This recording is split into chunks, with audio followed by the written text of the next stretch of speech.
So today we're bringing you a special video from BlizzTech PC, and this is going to be a kind of walkthrough on building your computer. Maybe you've done it before, maybe it's your first time, or maybe you just wanted to find out some more info. So that's what we're going to try and help you with today. So the components we have in front of us, what we're going to do with this is we're going to turn this into a mid-grade workstation PC, video editing and rendering. If you want to do games at higher resolutions with all the cool effects, a build like this will be able to take care of you pretty well at a very reasonable price point. So the first thing we're going to go into is the case choice. So I went with the NZXT H440 in this case. Now I went with it for a few reasons. One, as you can see aesthetically, it's very pleasing. It has a nice black and red combo. Now they do have other color combinations, but for my choice, I went with this build. Another reason is it's very silent. So it has sound dampening foam around all the edges. We'll go more of that later. And it supports water cooling, up to 3 120mm radiator water cooling solutions on the top and on the front. So very nice. Next thing we did is we went with the EVGA GeForce GTX 960. Now this video card is actually pretty new, and this is what I would consider your mid-grade card for higher end use. So it does have a lot of the new features like DirectX 12, things like that will support with Windows 10, and for the price it was, I couldn't beat it.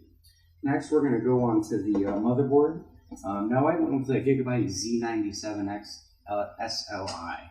Now the SLI was important for me just so I had some video card upgradability in the future. If I wanted to add a second video card, I can on this motherboard. The other important factor to me was it comes with Intel Gigabit LAN, which I just find to be more reliable and better throughput in most applications. And then last but not least, we're actually reusing this. Some of you might notice that it's an OCZ power supply. You don't really see them around anymore. Went out just about a couple years ago. However, this power supply has been working great for me. So I actually recycled it from a previous build. And because it has that red kind of theme, we're going to go ahead and use that in here.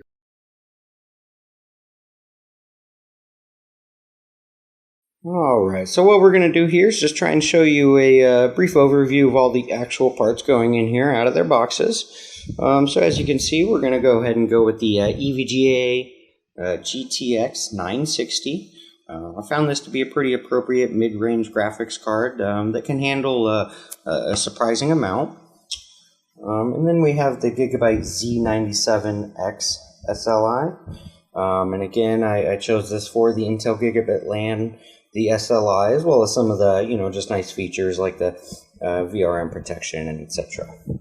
And then as for recycled parts, we're going to be reusing this OCZ Fatality red LED power supply.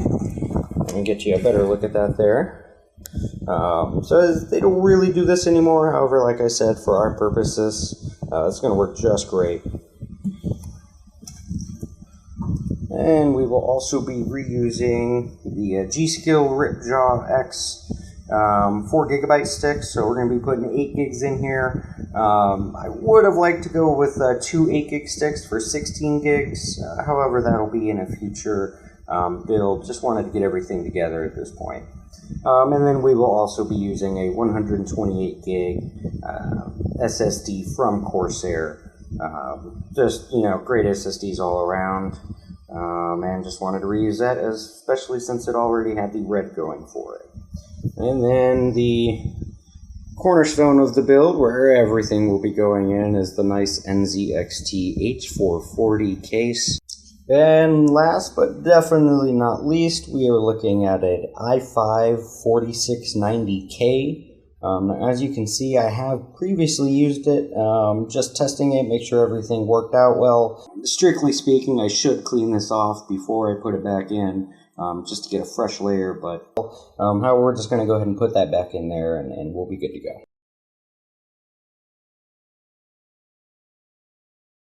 Alright, so let's get ahead and get started with the first step here, and just get the case out in front of us. We'll go ahead and take the side panels off so we can access everything. and we'll get a closer look at what exactly we're dealing with here.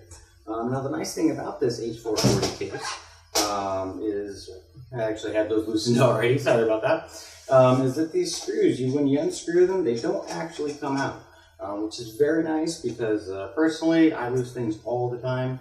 So I like knowing that I can't really lose these unless I want to forcibly remove them. So that's great. And again, I've already loosened these, except for this one here. And we'll just go ahead and pull those out.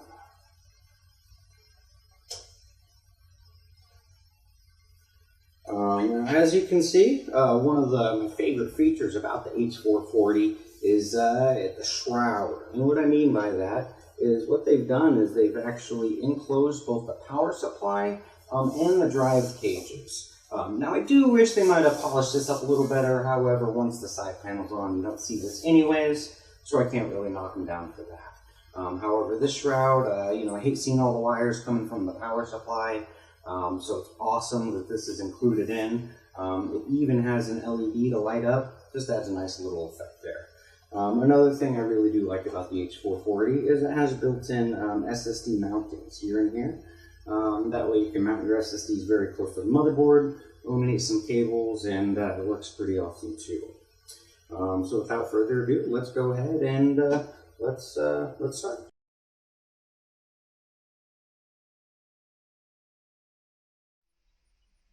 Alright, so we're going to get started here. We're going to go ahead and first thing we're going to do is get that motherboard in here. Now in this particular case, it actually already has all the standoff screws for a standard ATX motherboard in here.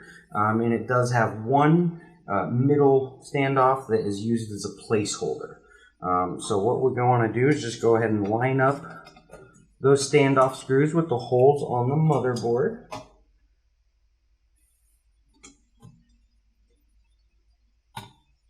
Alright, so as you can see, it's pretty much nice and steady now. We got that center screw used as the placeholder all set. And now we're ready to go ahead and take the included screws with your case or motherboard, and we're going to go ahead and screw that in.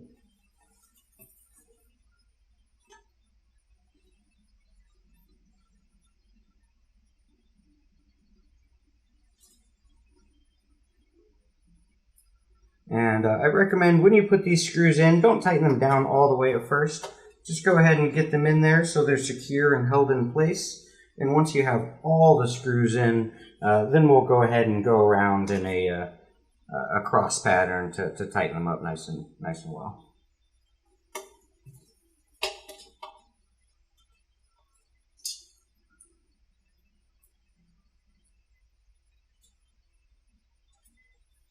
And just going to go around the edges here.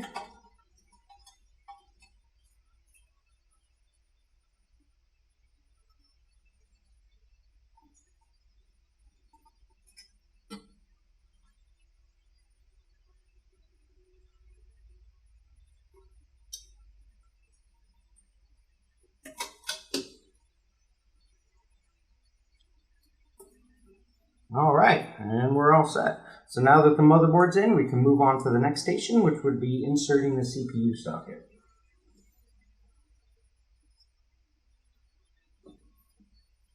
Now with the CPU, it's very simple. You'll actually notice on the CPU that there's going to be a little small triangle there.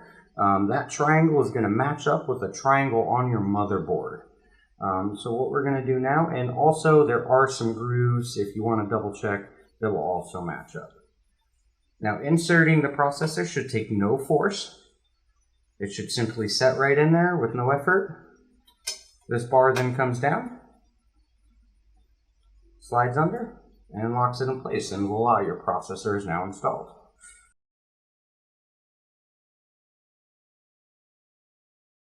Alright, and now that we've successfully installed the motherboard and processor, minus the heatsink until later, what we're going to do is we're going to go ahead and get the power supply in here. Now in this particular case, we pretty much just want to shove everything back here. That shroud is going to cover it all, makes cable management a little easier.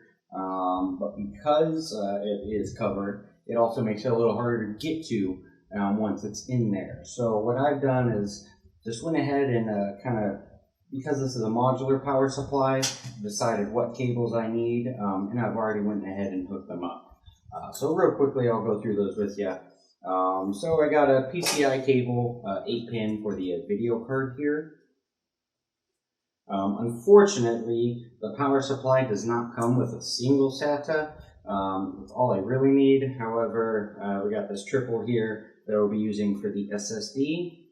And then finally, we have a Molex. Now, I'll be using that Molex for this case because it has that LED for the logo and for the back plate here. We want to go ahead and power that. So that is just going to connect to the Molex that is included with the case, connect right on up, and then that'll power everything. So with all that said, let's go ahead and get this baby in there. And actually, real quick, now with this particular power supply and combo, I did have to get some extension cables for the 24-pin for the motherboard, as well as the 8-pin for the motherboard. Just to give me a little extra room, so I went ahead and got red. Figured I might as well add some more red if I need these anyways.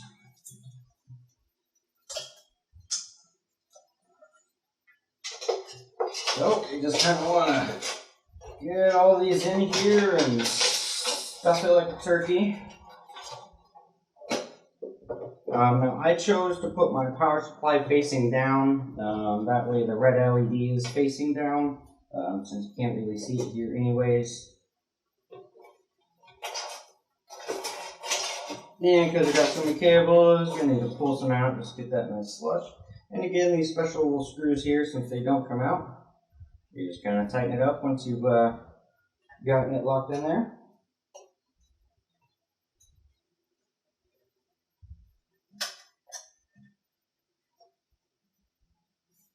Alright, and we're all locked up. So the power supply is in and ready to go.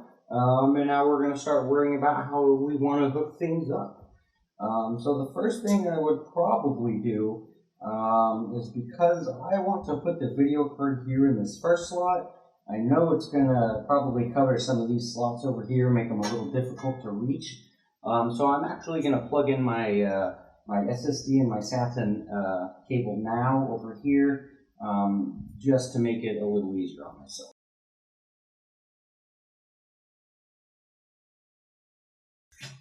So now on this case, it actually comes with little SSD sleds that just kind of lock right in there. I've already went ahead and attached my SSD to that sled. I want to use this one just because my front panel header is over here. I don't want to block that with an SSD. Slide that, lock it in, and use those handy screws and get that baby secured.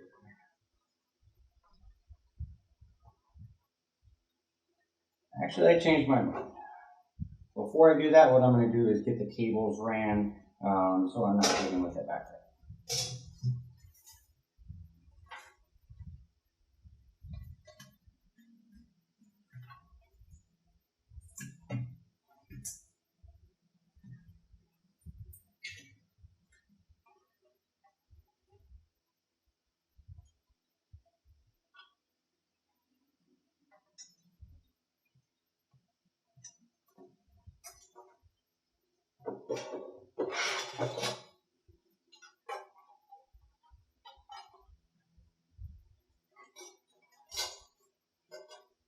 Now, I do find it easier, you've probably noticed, to take the power supply out some if you're going to be running a particular cable through this gap.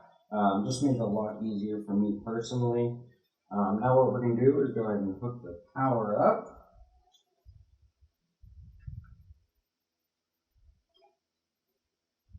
So there's our power SATA, and now we're going to go ahead and hook in our data SATA.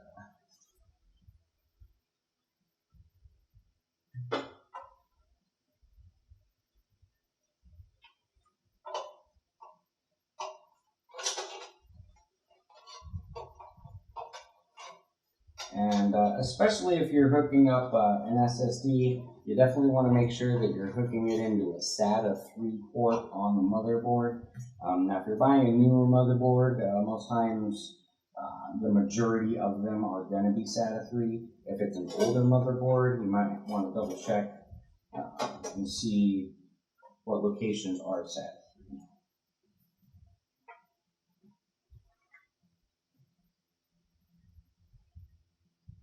Alright, and I'm going to go ahead and I like this spot here, I guess, for the SATA.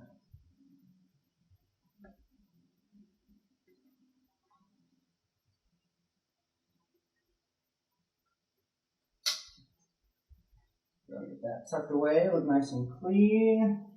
Got these here. Alright, and so already we got the storage drive in. We'll go ahead and lock that down just to be safe. And that is nice and secure. And we'll go ahead and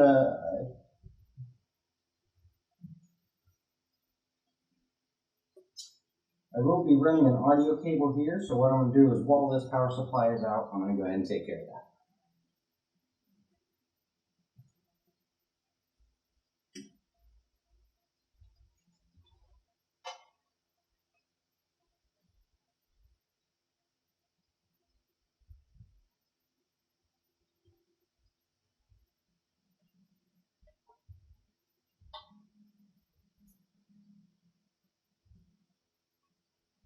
Alright, there's our audio. And I might as well just go ahead and pop our USB 2.0 right in there also.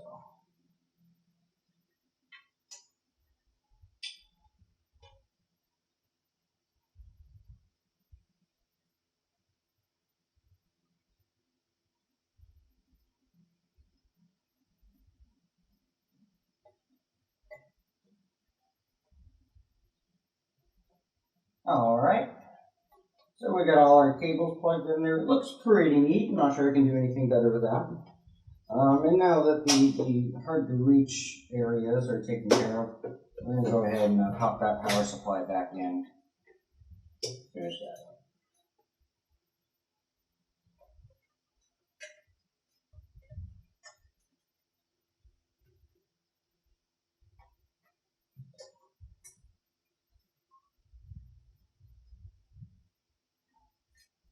Alright, what I'm going to do now is I'm going to go ahead and swing it around so you can get an idea of what the back looks like. And as you can see, here is where the jungle is. Now they do give quite a bit of tie-off points all over the motherboard.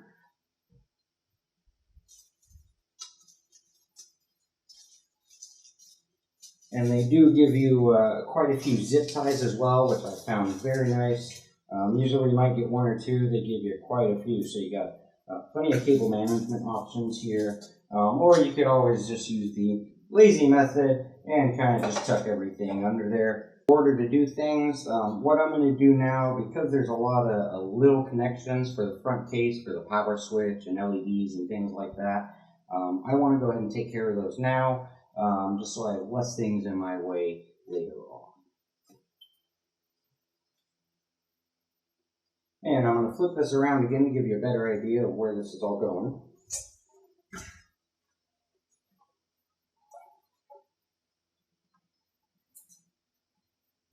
And so for my front panel connector is right down here. It shouldn't be in the way of the power supply at all. So we're just going to go ahead and feed those up there. Now you would need to consult your motherboard manual on exactly what positions everything goes in. However, this particular board does have it labeled very well, so I'll just go ahead and do that. Alright, we now have the front panel connectors nicely secured there. And what we're going to do next is we're going to go ahead and get some power to the motherboard with those 24 pin and 8 pin connectors.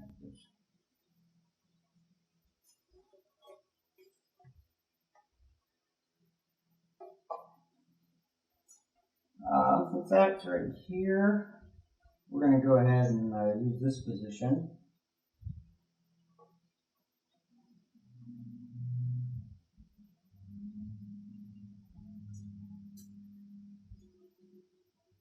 Alright, nice and secure, and do the H shape.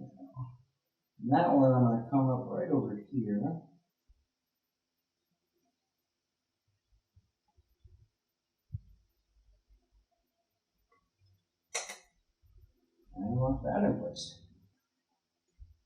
And what we're going to do is we're going to take our USB 3.0, which actually on this motherboard goes right here. We're going to go ahead and send that through.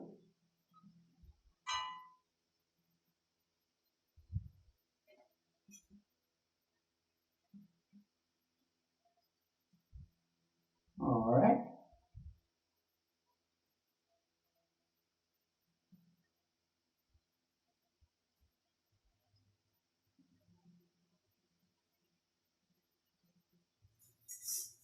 And last but not least, we're going to go ahead and hook up that Molex that powers the case LEDs. And that'll just go in the back here.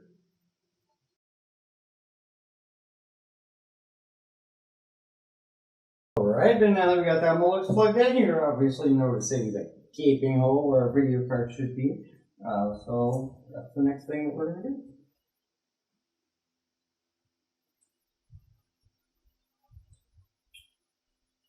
Now before you do that, you want to make sure that you remove any side covers that will be in the way. As you can see, I've already removed the two here that are needed. So line that up, line it up with the notch on there, and voila. And now we're going to go ahead and run the power.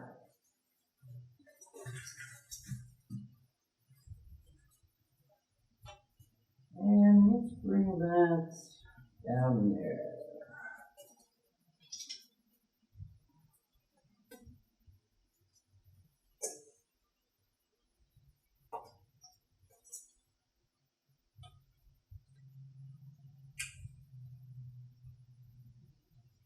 Fix that there. Cable doesn't look too bad. Alright, let's go ahead and pop our stock heatsink on. We will be upgrading to liquid cooling later, but for now we're going to use the stock heatsink just to get everything going.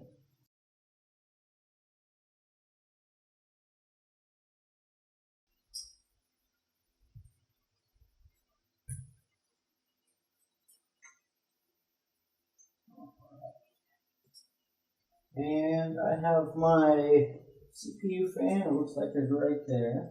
So it looks like it'd be a pretty good position to get that heatsink going in. So we're going to line it up, and then it's pretty simple. We're just going to go ahead and pop these tabs in.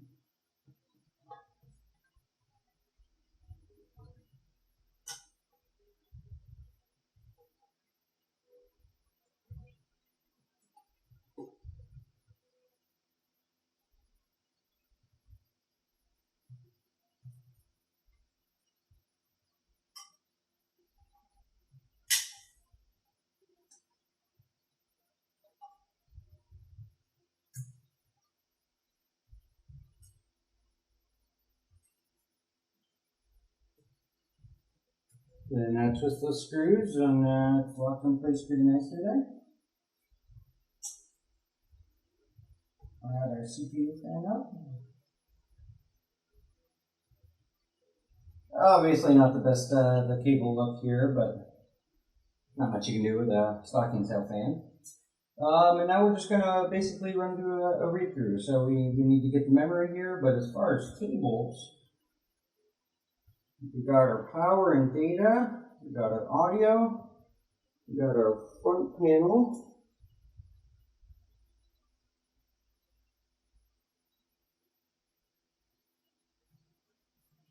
and our USB 2.0, our driver, USB 3.0, 24 pin, 8 pin. Alright, let's go ahead and get that RAM installed.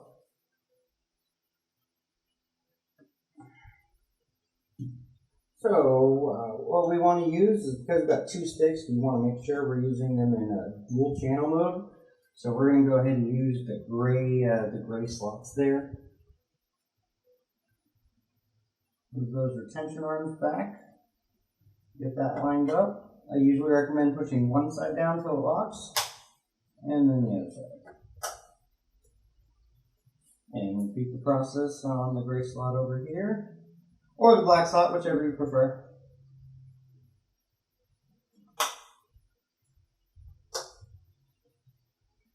Alright, and there you have it. We have everything hooked up now.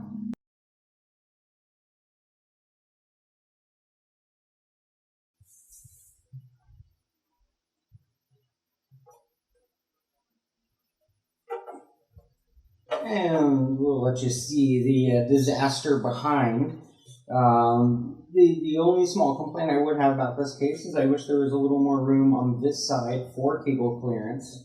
It can be a little tight. Now obviously I've made absolutely no attempt to manage this, just for mostly time purposes really. I'm just going to go ahead and slide the side back on and just cram all that back in there.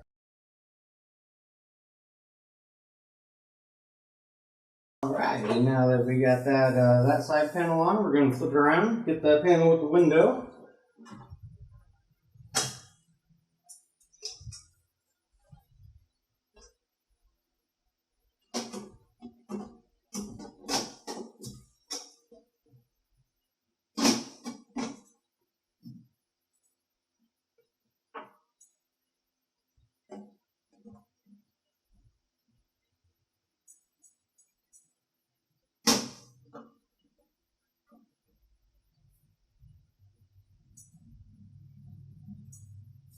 And there we go.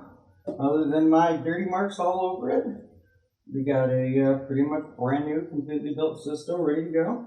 So we have everything in place now. Looks pretty good, other than my smudge marks all over the place from handling it, which I will clean up later.